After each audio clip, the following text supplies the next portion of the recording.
This program is brought to you by Emory University. When I finished reading it, I wasn't quite sure if I was left with like an optimistic ending or a pessimistic ending. So You tell me. You tell me. I don't know. I mean, I don't know. I wanted you to tell me what you were thinking when you finished it and like how you wanted to end it. No. I'm a big fan of ambiguity. You know, I mean, I don't need it to be cleared up into, happy or sad. It is what it is. You know, it's a sort of enigmatic ending.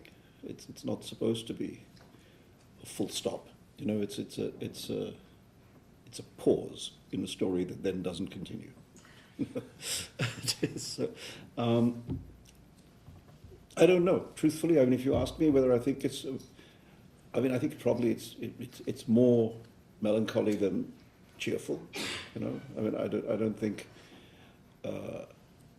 I'm not sure that it's going to end well. You know, the next day. But on the other hand, he's escaped from the. So you work it out. You know, I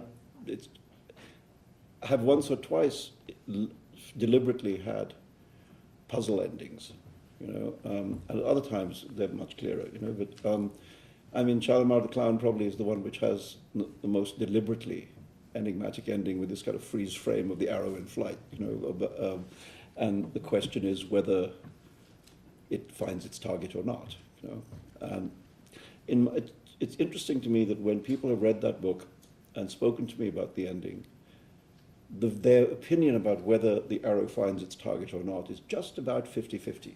It's just about, which is exactly what I hoped it would be. that it would be just, it was, if you write it properly, that it's balanced well enough, that it should be about 50-50, the likelihoods, And it tells you a lot about the character of the person making it. It depends if you're an optimist or a pessimist. If you want an optimistic ending, then the arrow finds its target. If you want a tragic ending, then it doesn't. This is great because we were talking earlier about literature being an exercise of the imagination, both for the writer and the reader. Very much so, I think. Very much so. I mean, I think it's one of the great joys of reading, is that it happens inside your head, and it engages, the imagination of the writer engages with your imagination, and you jointly make the book. Which is why two people can read the same book in such different ways, find such different things in it. The preceding program is copyrighted by Emory University.